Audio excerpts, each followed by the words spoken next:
Yes, we can't help it. Food and Beverage Magazine Live, bringing food and beverage to life. With your hosts, James Beard Award winner Jennifer English and Food and Beverage Magazine publisher Michael Politz. Featuring leaders in the hospitality, branded food and beverage, and CPG industries, many of whom are Jennifer and Michael's friends in the business.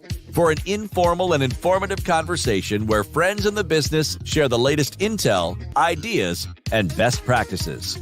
Live, juicy inside scoop from the tastemakers, newsmakers, bread bakers, drink shakers, spoon lickers, clam diggers, farms, foodies, and friends of the food and beverage magazine world.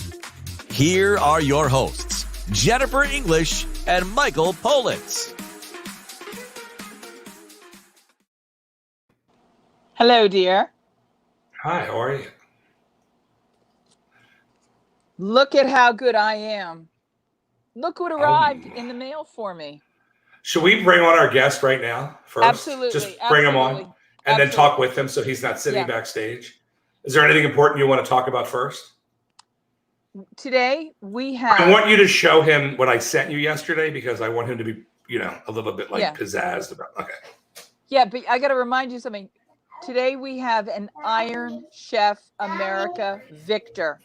Today we have an Emmy Award winner. Today we have one of the leading culinary influencers, inspirers, and innovators of his generation. One of the greatest culinary storytellers, one of the greatest chefs, somebody who's generous and all around, one of the great guys. Not just oh my God, he's Jennifer. One of the great guys in our business. Why don't you just throw in how handsome he is too? Can you throw that in? I mean, my God, what do you? We have one of the great guys on with us today. It is a pleasure. It's an honor to welcome longtime friend Mark Tarbell of Tarbell's in Phoenix, Arizona, on with us today. He joins us now, where he is about to open back up. Yes. Hello, Jennifer. Hello, Mike. Hey, my old friend. How are you? It's good to see you again. And congratulations on your Emmys. Thank you. Congratulations on Plate and Pour. Congratulations on all your success. And I have to say, I am deeply thrilled and honored that you're here with us today when you're getting ready to open back up. Yes. Oh, big stuff. Big stuff. Yeah.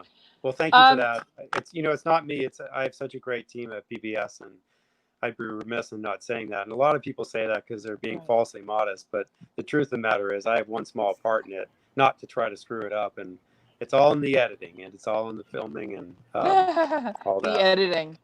That's like us, Mark. It's all Jennifer only looks like Elizabeth Taylor post-production because it's all in the editing. Yeah. Right, Lizzie?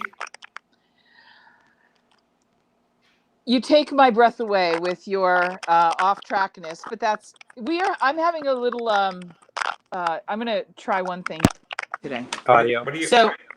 Can you see me okay? Are we doing okay? Yeah, we love you're crackling, but it's making me hungry. Is it? I wanted to find out where the crackling is because I want it to be perfect for Mark. It's in your earbuds being plugged in. I don't have them in anymore. Oh. So put them back in. Is it yours? Is it his? Is it mine?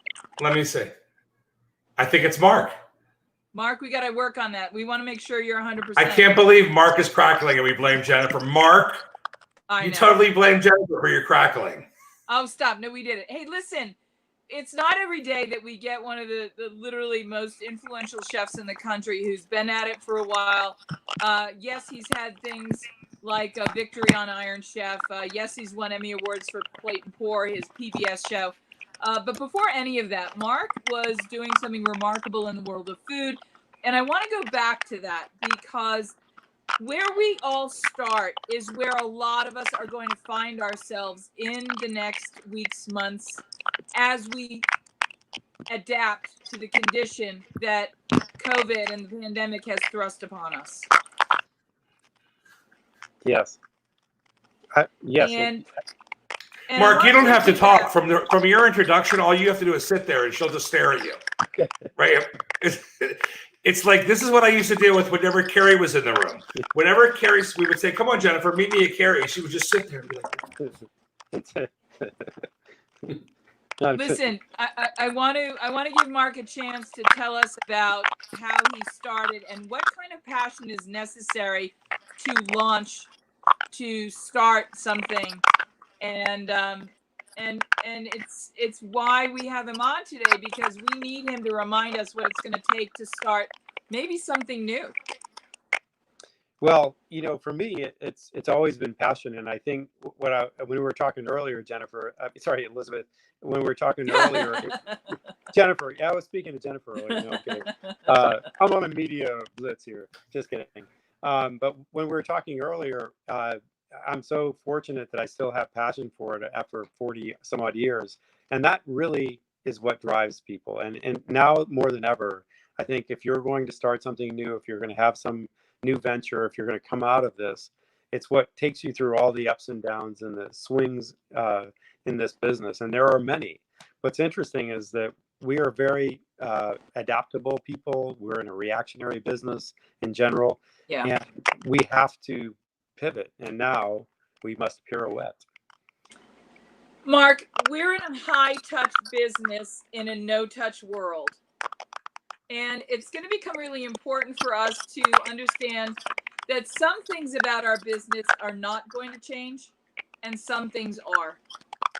Let's focus on the parts of the business that you don't think will change and that shouldn't change. Well, if we're fortunate and we can all get back to being responsibly and safely human again, we as humans like to have social interaction. So we like to be social. So I think that for us, it's upon us to allow this to really break what we might have been doing, and understand that, and not worry or complain or lament too much what it was before, when you could pack people in and you're just shoulder to shoulder in restaurants, and that was your model. I don't know that will be coming back very quickly. But I think what I really want to emphasize is what the joy of hospitality and serving and being of service, that still can come out. It can even come out, you have to work on it more, but it can come out through the eyes when you have a mask on. It certainly is the energy you put out. And what I think we all need to find out is what that's going to look like. It may be more distance and not the same.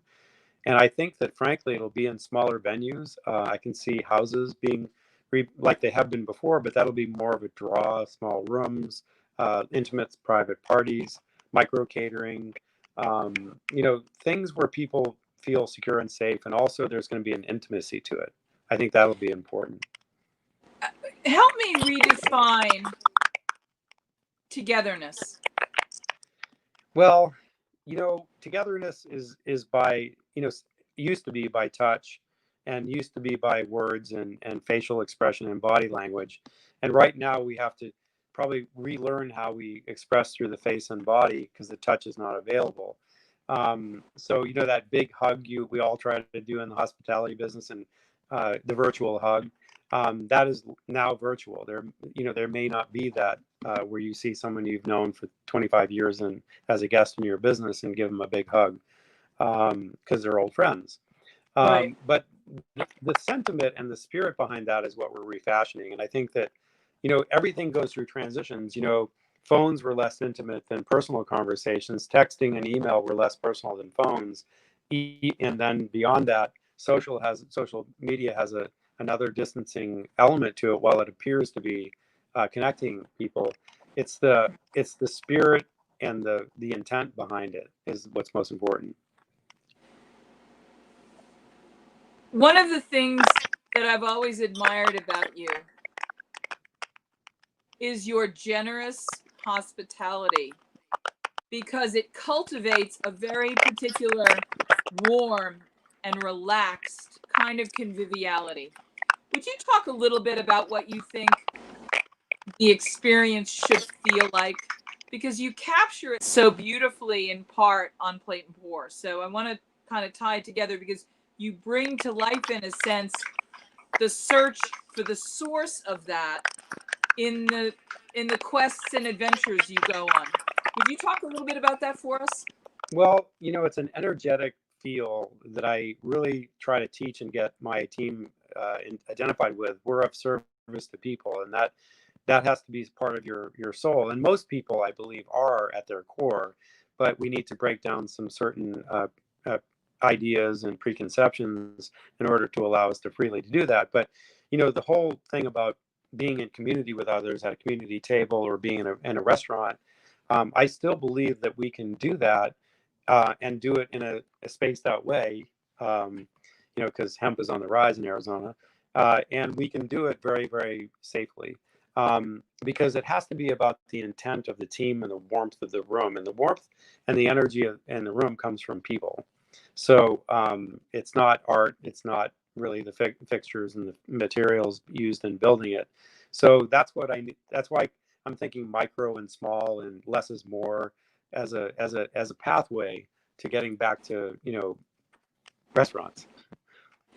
Will you talk about the restaurant?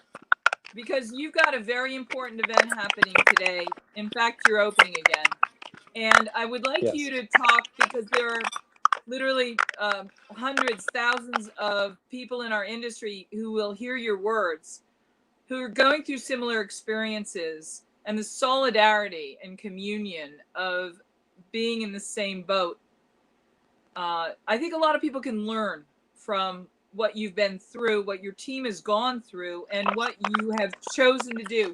Will you talk about how it is that you're on the cusp of tonight's reopening?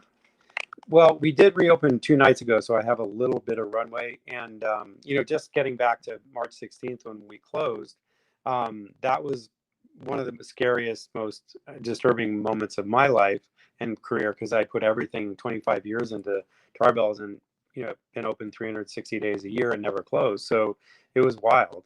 And we, in the future, I think what was most difficult throughout all that process is so much information, not knowing who to listen to, and not knowing what the next hour or the day would be. And we couldn't plan, and we couldn't do any of that. We did open for about 4 weeks in May, and decided that it was not wise, or it was just not, you know, at the core of it, we were becoming a lab or a clinic. You know, we just, there was no hospitality and warmth, and everyone was so uncomfortable. While they were trying to be comfortable and go out, we were uncomfortable. So we closed back down. And then, you know, there's a lot of, I think fear drives a lot of what's going on in today. And without, you know, some really pure knowledge and you know, it is hard to get over that. So we went into diving deep into data and making our best decisions based on information that we had available, given to us by people that have our interest in best interest in mind, and experts, and weren't paid to give us their opinion. So, and then we just kind of as a group talked about, and boy, it's nerve wracking, but we're going extremely, it's little baby steps, you know. It's we're going to be very, very restrictive. We have no bar. We're just reserving dining counter spaces. Everything's, you know, we're doing all the things we should, and every level with, you know, all the equipment and whatnot's available to us. But then we also have to understand that there is risk. You know, we've been very successful as a team internally, getting through this so far without any issues. But, you know, now we're opening up the tent, and you know, I think the last couple of days, what I find is there's a big shift from the last 4 weeks we're open. The people definitely want to get out, but they're not getting out like they were just let out of a you know, they were boxed up and cooped up forever and couldn't wait to get out and just kind of wear underwear around their head. And we should remind people. Let's tell everybody about the restaurant. And have you been doing your wine program? And has that sustained you? Has the to-go program sustained you? What were the things that really got you through? Well, you know, certainly the to-go and delivery thing, which we had never done before, got us through as a base. We have a wine store and retail. Unfortunately and understandably, people are drinking more during COVID, so that was very helpful to have the wine store. So we were very fortunate in that way. But, you know, it still is, you know, a fraction of what we were doing last year. I mean, I won't lie, you know, very, very stressful and very expensive. And we decided to keep a core team and bring people back as we could when to-go and delivery got going. So. I don't know. Mark, I'm going to give you a shameless plug here. You have a brilliant wine shop. and you can ship all over the country. But let's talk a little bit about the wine shop, because everybody needs to know part of your what I'll just call philosophy involves the wine as much as the food, it seems. Will you talk a little bit about your overall philosophy of hospitality and how important wine is to you?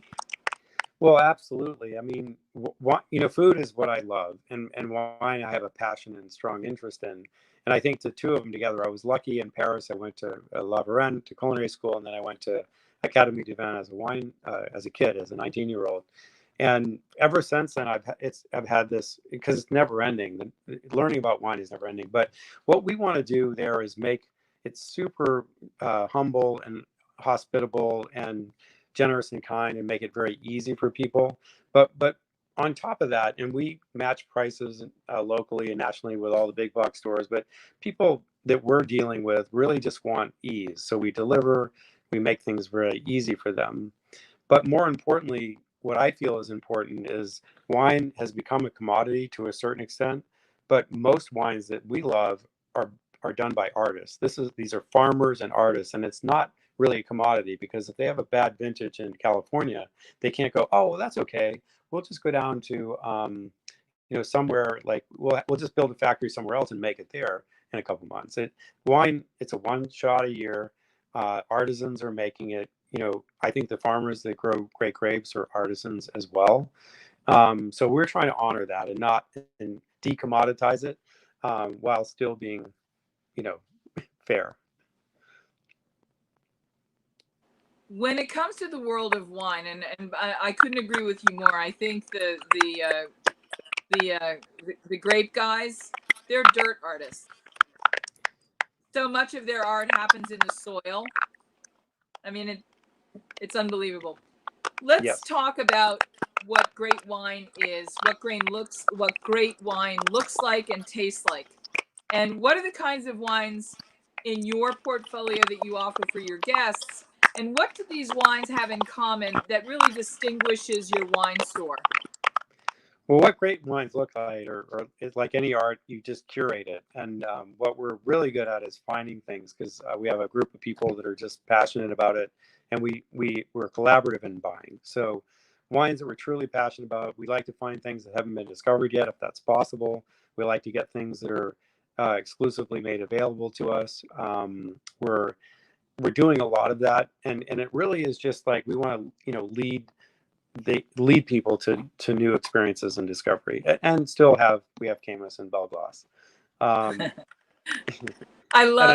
think you might have introduced me to the Belglass originally, but we were we might have been in Napa, which could have been a funny thing. Hey, listen, I know you've got a lot going on, and I know we don't have a ton of time with you, but I think it's really important to talk about, what are you guys going to do tonight? What's on the menu tonight? What do you bring to the guests coming back? How are you going to speak to them through the actions of what you offer? How are you going to let your food speak for you tonight? What are you going to have out there? Well, very simply, being in a 25-year-old restaurant, we've kind of become iconic. And for those that have iconic restaurants, you may have a dish that you've had on for 15, 20, 30, whatever years. And every time you try to change it or move it, take it off, it becomes, good luck getting rid of that. Well, COVID has done that for us. I decided I want to get back to where we started, cooking very much out of passion and innovation, and just what is in our soul to talk about and speak through food. So there's a big transition that's happened at Tarbell's and the Tavern. The Tavern has really become the wine bar I always wanted to be, with small plates, and we're cooking at the bar and stuff like that. And then Tarbell's is just bright, light, very veggie driven, which is the way I eat, very small portions of protein, colorful and happy food. And we're using everybody, we're using Pinnacle Farms and Wong and Seacat, and they're all been real great. We have some really cool stuff. Wong's just came with some watermelon today, so we're doing this watermelon, partly savory appetizer, grilled watermelon, and then we have some great carrots that we got from Wong's, and we're doing something really cool with that. So they're very, we're basically putting it, as everyone's doing these days. We used to do, putting really food forward, the farmer first. Mark, one of the things that I heard you say when you were talking about the activities that got you through the COVID push was that the wine shop provided you a source of revenue. Mm-hmm. In other words, you had a product. I happen to think that in the crystal ball that I have in front of me, where we go next involves product, because everybody out there still needs to eat. But restaurants might not be the place everyone gets to eat, because not everyone is iconic and might not survive. There are literally thousands of restaurants, millions of restaurants that are predicted not to survive this. So we have to look at the kinds of things people can start doing today that could be part of their solution down the road. Will you talk a little bit about where you see things going? Well, I want to make clear that even though I've been open 25 years, it's extraordinarily difficult for me. I mean, in every imaginable way. But what I'm going on is a belief in our future and hope and faith and a positive attitude. And I may be completely unreasonable and I may be wrong, but I do think for anyone who's struggling or has possibly lost their restaurant, talent will be found and we will rebuild. I mean, and one thing about 25 years is I've been through a lot of events, worldwide events that have been very devastating to our business, whether they're economic meltdowns or wars or 9/11, whatever it might be. And these are very uncertain times. And people, humans have a way of rebuilding. And I think there's a beauty in that. So I would just say, be first in and just shop your talent out and say you want to be a part of the better future that's going to happen. And be innovative and say, well, what do I want to do now? What's it going to look like? And we're really doing that. Our restaurant probably never will be sat more than 60% of what it was, 50%. We're just building. Mark, will you talk? Do you see a silver lining in this moment for the food industry? Well, I think that there will be a lot of pent up creativity and innovation that comes out of it that will want to be expressed. And I do think my hope is that, the world gives us back something that will help us get through this and put an end to the pandemic, or at least learn how to safely live with and responsibly live with it. And at that point, I think people are really going to want to celebrate, almost like they went through a very difficult event, as some of our elders have been with, like world wars and things like that, where they were worldwide events. And this is a worldwide event. I think people may want to celebrate after that, once it's safe and responsible to do that. So, who better to be there for that than what we do in the hospitality business? We just need to, somehow get there.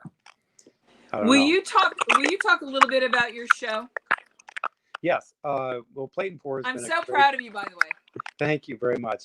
It all started because of my love for the food and wine, and really more the people and the culture of what's been happening here in Phoenix. And Elizabeth, we talked about this early 20 years ago. It was great. We just couldn't get anyone to listen. And I've always thought I wanted to be, leave it better than the way I came into it. And part of that is bringing to light in a very, very cool way, well done way, like they do at PBS.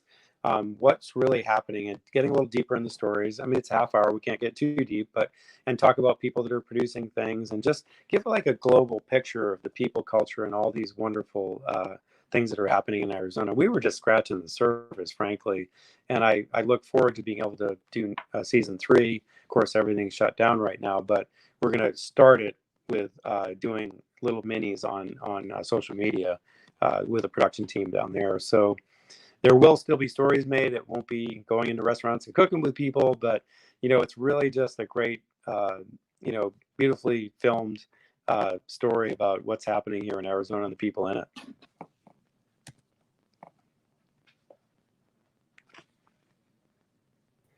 Jennifer, why are you? Jennifer, you are muted, and it's amazing. Jennifer, why are you muted? There you go. Is that better? Well, a little bit for everybody else. I luckily could read your lips. Well, we can't wait to have Mark come down to Tucson for the Tucson Taco Trail. Let me show you this, Jennifer. Look what I found. We got to cook together. I want to cook with my friend. Jennifer, look what I found on the internet with Mark in this picture. You remember this tonight, guys? Yep. Yes. Look at Shep. Elizabeth. Jennifer, you were there. I was there. Shep, Sammy, Vince, John George, Alice, Danielle. That was awesome. Grant, Kim. What a night. So this is my life. The who's that with the who's who. That's it. Yeah. And Jennifer, I keep calling you Elizabeth. I'm so sorry. I just got off the phone earlier from my sister Elizabeth for an hour. Oh, that's okay. I work with Elizabeth Plow, and not that anyone ever mistakes me for her, because she's much more gorgeous than I could ever imagine. I want to be Elizabeth when I grow up one day. Oh, Mark. But, Look who says hello. Lisa Loeb. Oh, Lisa. How you doing?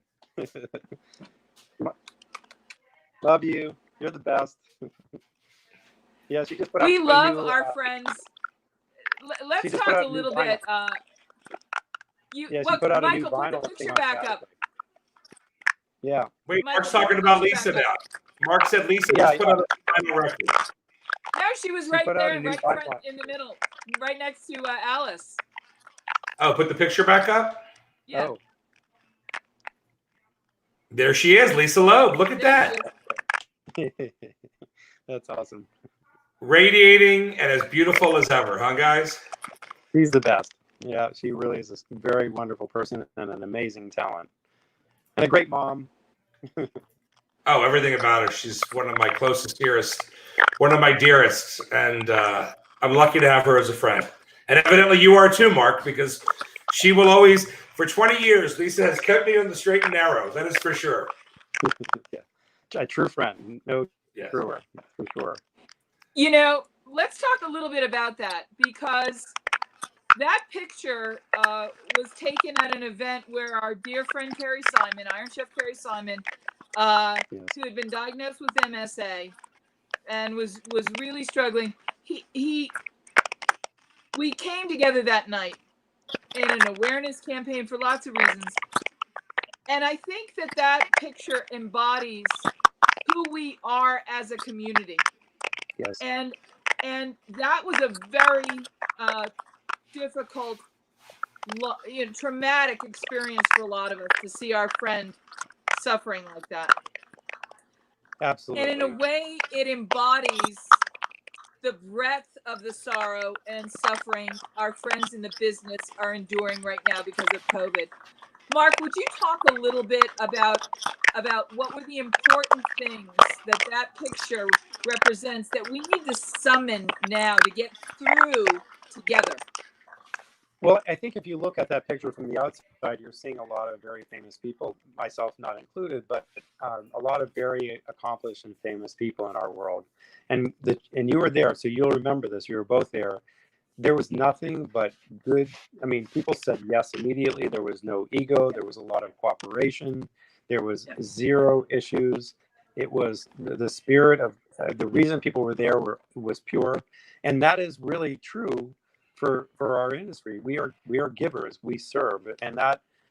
But sometimes people look at that and go, "Wow, it would have been fun to be there. They're all celebrities," but there was not a celebrity in that room that night except for Carrie. We were all there for him, of course, and to honor him and to bring awareness. But and by the way, Mark, we would all have rather not been there. You know what I mean? Right. We would all have rather not been there. Exactly, without a doubt. And Elizabeth Plow, we spoke about her earlier. In fact, I mentioned her name a few times when talking to you. But she put that together, and she's, of course, such an amazing human and a powerhouse in our biz, and we love her. We talk about Elizabeth every day on our show, thanks to Jennifer. Yeah. Listen, do you remember that night? We had all the celebrity bartenders there, and Tony Abuganim was pulling it all together with the guys from Herbs and Rye and all our friends. And so somebody needed to take a break, and I went and did my shift behind the bar because I am probably just as good at behind the bar as I am in the kitchen, which is why I'm in front of the microphone and not behind the bar and not in the kitchen. But I was making drinks, and I ended up making gimlets for Bill Murray. And I have to say, of my bartending career, that may have been one of my highlights. Well, and wasn't he a sweet man? He was just so he cool. was so lovely. Yeah, couldn't be nicer. But I like you. I'm better in front of the bar than behind the bar. I'll be honest. Hey, we're gonna let you go in a minute, but there's Lisa. There's your crew, Michael. There's your crew. Yeah, without Vince. That's awesome. Hey, So Mark's gonna have to go. He's got to get ready. He's got He's to. got to go get ready. But before I talking to let you go, I got to ask you to do us a favor. I need you to talk to the kids who were us 20 and 25 years ago. Well, talk to the people who are not going to get to walk back into their restaurant and resume what they knew. Inspire us. Where are we going to go? What do we need to hear? Well, don't give up hope. Pivot. I really feel there will be a tremendous demand for micro catering and private chefs and private dining in homes. I think that would be the first wave of comfort. If you can pitch yourself out there as someone who's an expert or is willing to do that, I think you can still apply your craft and actually have an interesting experience. And I would really put yourself out there. And there are a lot of restaurants that are going to be reopening and hiring, and that has been challenging. It's been challenging to get people to come forward and want to work again. There's all kinds of reasons for that. They're fearful, they're not comfortable, or they're doing other things, whatever it might be. But I would not give up hope. I think if we all give up hope and we succumb to fear, we will not have the future that we could have. But I want to go back to, I do think private chefing, micro catering, all of those things are real possibilities. I think there's going to be a demand for it, and I think it's going to come first before restaurants fully recover. Yeah, I agree completely. And the other thing is product. If you can find something that you're passionate about, a product that you love, that you want to represent, that you want to introduce to a broader audience, I think direct to consumer is going to be a tremendous category of. Can I just add to that, Jennifer? I just noticed on Instacart, Chef's Warehouse is now on. Did you see that, you guys? Chef's Warehouse is on Instacart. I can order from Chef's Warehouse to my house, direct to consumer. I used to like to be able to have my little secrets that I could go in and get whatever I wanted, but now everybody can. It's it's larger quantities and it's higher end stuff because Chef's Warehouse is that, but it's pretty amazing.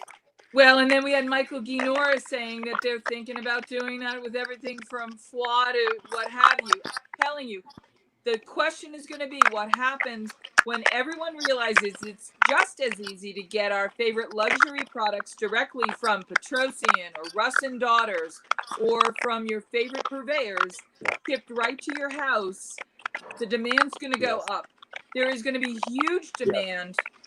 And everybody, you got to understand something right now. This is a moment of opportunity to be of service. It's in our nature. Food service, Jennifer. Service. Absolutely. And we do. You want to take a page from one of the best?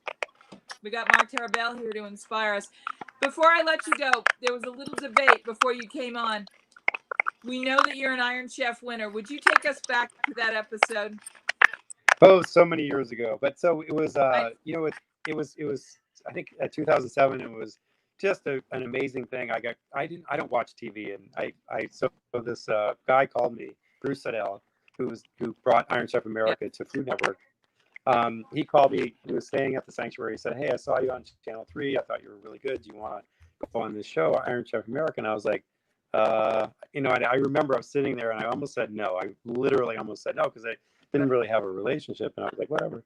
And so I said, yeah, sure. I'd never seen the show. I looked at it on Sunday when it was airing, and I was like, oh my God. And what have I done? Thought it was, what have I done? And a lot of people thought it was sort of staged for TV reality, but in my experience, we didn't know the ingredient, and I trained for intensively 6 days a week with fake cameras and everything else. I bought all the equipment, that they have there, the KitchenAid stuff, and used that so I would be familiar with it. So I really trained hard, and I auditioned for people in my restaurant to do it. Ironically, the chef at the time did not make the cut. A sous chef did, and someone in the front of the house actually did. I wanted competitors and winners, and we went there to win. Now, we had a less than 5% chance of winning, and you didn't know who you were going to go against, and we ended up going against Kat Cora. And there was all these rules, like we could only do 5 dishes and we had to use it and everything. Well, she did 6 dishes, and we thought we lost. And, there were so many times we thought we lost. But there was this thing about Iron Chefs is they always like to go second because for whatever reason they thought they did better with the judges going second. I wanted to go first because my food would be at least 15 minutes old, not 2 hours old by the time I ate it. And so I also plied him with a little Prosecco, I'll be honest. It was Jerry Steingarten and a guy named Bone Crusher, and Karen. She was great. So anyway, we went through this, and they were very nice to me. But Karen Page or someone else? Bakeroom, yeah. I saw the judges were nice, but I saw Bobby Flay do one taping before the day before, and everyone was super nice to him, and he lost. So I was like, we lost, and so they kind of hammered her up, and anyway, we won, which was awesome. And but there is an inside story. I have just 5 seconds. So, gosh, what's his name? The really funny guy that who was part of that show, but now he has his own show. Anyway, guys, what's his name? He was there. He always talks about Alton Brown. Austin Brown. Alton Brown. So he was there, and he whispered to one of my sous chefs when we were setting up that he had done something wrong and we had blown the deal and we were going to lose. We were going to still tape it. This is what I didn't know this. He's like, yeah, and he was just like sweating and he thought he lost the whole thing for me. He was freaking out. His name was Jim, and he's just totally freaking out. But when we won, I had to physically climb on his back because I had to restrain him because he was going to kill him. Because he's like, he thought he went through this whole thing that we lost and then we ended up winning. But anyway, they play a lot of great songs. Mark, it's funny. I reached out to KB and invited her on the show today. Oh, really? Well, who? So I didn't see Kat for years after, and I just did Kapalua with Food and Wine with her 2 years ago or last year, and she was there. That's a fun event. That's a really fun event. Amazing. I've done it like 4 or 5 times. It's so nice. But so Kat was there, and we just had the best time together because we hadn't seen each other than that. And she didn't really enjoy losing. I'll tell you that. But we had a great time. We were able to patch it up and have fun. Well, I miss seeing you at our events, and I look forward to the time when we can cook and clink our glasses together. I have to say, what I don't know that I know the answer to this. Were you at La Varenne when Virginia Willis was there, or this just after her? I think I was there after. I was there in 1982 and 3. Okay. So we've got all these lovely people in common. We'll clink our glasses together a la Julia and say "La Carillon de l'amitié." My friends, to the bells of friendship. Thank you, Mark. We'll see you soon. Michael, good seeing you again. Thank you. We get talk. Good luck tonight. We talk more. Thank you so much. Break a leg. Appreciate it. He's adorable, isn't he? I told you, I love him. I love it. He's one of the great guys. He's a great. Well, he must have been very close to Carrie. I know I met him a bunch of times in the restaurant. A bunch of times. Yeah. And nice. You got to this is a unique opportunity. We have a little bit of time right now together, and I want you to explain to people how in the restaurant world that idea of water seeks its own level, that all the good people kind of know each other and play together nicely. Yeah, they do play together nicely sometimes. In the end, when they are really who they are, once they become who they are, they play together, right? And that's the whole thing. And that's the reason, Jennifer, I wrote this book, the one I just sent you last night. Are you familiar with the book, Jennifer? Look at this. I've read it cover to cover. Let me see. Show the audience. Look at this. Guide to Restaurant Success. Oh my God. Now, is there too many Carrie Simon stories in the book? That's all I want to know. There can never be too many Carrie Simon stories, but you have to love a book where the author starts a sentence on page 20. This is one of my favorite sentences in any book about food. And it starts like this. Let's talk about fries. To me, that's such a Michael Politz-y kind of thing. Let's talk about fries. Did you read the last line of the book, Jen? The last line. I don't want to give it all away, but the last line of the book is an homage to my mentor. It's the most beautiful. I couldn't think of a better way to end the book than to thank the person who brought me the greatest success, right? Who steered me down the road to success. You could read it if you want. On page 167, you write, "Cheers. And in the unparalleled famous words of my mentor, Robin Leach, I wish you champagne wishes and caviar dreams. But, you know, Michael, I want to talk about something when you say that, because people think it's really about literally and only quite literally drinking fine champagne and caviar. But if you really want to have a champagne and caviar life, it is only with friends and loved ones that can happen. You can be eating cheeseburgers and French fries, and it's the same thing. And it can be even more rich than having caviar and champagne with somebody who's shitty. You understand? Oh my God. Yes. I know. It doesn't matter. What really matters, and I like to think that when Robin was talking about that, what he was really talking about was the conviviality and the true nature of hospitality. It's the thing that's going to make us, at the end of the day, find another opportunity in no. You know me too well, because you know that I don't think anybody in this business has ever even seen me tipsy, because I don't drink like that. That's not my thing. No, of course not. Of course. But I really think it's important to remember that when we're turning now and we're adapting, we're taking all of our talent and knowledge and expertise. But part of what we have to bring forward with us as we adapt and pivot is knowing and pleasing our customers and our guests.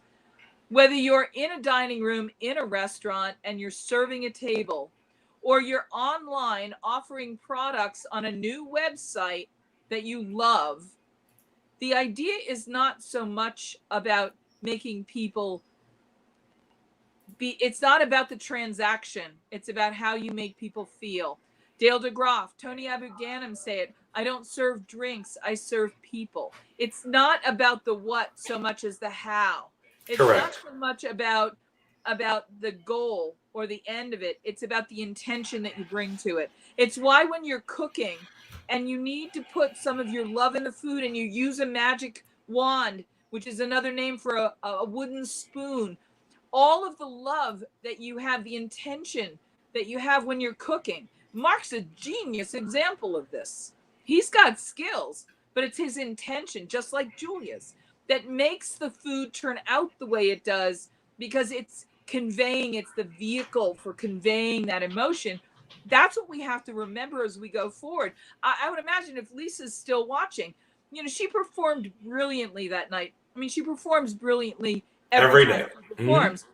But there was something special she brought to it that night, and that was her love for Carrie and for the intention she had that music be extra rich, the poignancy, the love, the things that happen when we're there for the people. We show up for them. We do the things we do for them. When you have that intention and you put it into the art that you make, and the art that we make is the art of welcoming our guests. Yep. And it doesn't need to be in a restaurant the way we've always done it. But if you take, and that's one of the lessons that I got from reading this book, it's not so much that you have to follow a strict script on how to achieve this. This is how to teach you how to think and feel and operate with the intention of being a warm, generous, welcoming host to your guests. And it might be that it's a website. It might be that you've and flow through the problems. Yep. Nothing stops. You know, and don't let, and nothing stops you. Don't be held back. You figure it out. You may fall, but you're going to get up. You may fall, but you're going to get up. Right? Listen, let's talk about our friends. Over the last couple of months, we've had extraordinary examples of this. Our friend Farmer Lee Jones from Chef's Garden stopped being able to send his boxes of his beautiful vegetables, organic, beautiful vegetables, to Michelin 3-star chefs. So he opened a farm stand and the people came. He did an amazing home delivery box system where you can actually, for $89, including the shipping, get a box of the most gorgeous vegetables to feed your family for a week. Our friend Elizabeth and our friends at Honey Salt Restaurant, when they could only fill half the seats, they didn't want people to see the empty seats and feel funny, so they put teddy bears in them, and everybody got a chuckle. Mm-hmm. There are ways you can keep being you, doing what you do for the people you do it for. If there's any message, Michael, that we have that we can share with our audience and our friends in the business, it is this. Don't stop being you.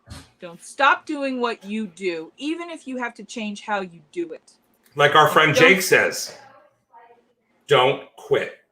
Don't quit. Well, Jennifer, you're fabulous. Have a wonderful weekend. Have a great long weekend. Listen, everybody, hug your kids, count your blessings, and cook for the people you love.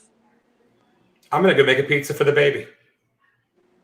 Whether you are thinking about becoming a restaurateur or you are already in the business, Michael Politz has written a must-read, The Food and Beverage Magazine's Guide to Restaurant Success. Pick up your copy today at Barnes & Noble, Amazon, Books A Million, or wherever fine books are sold.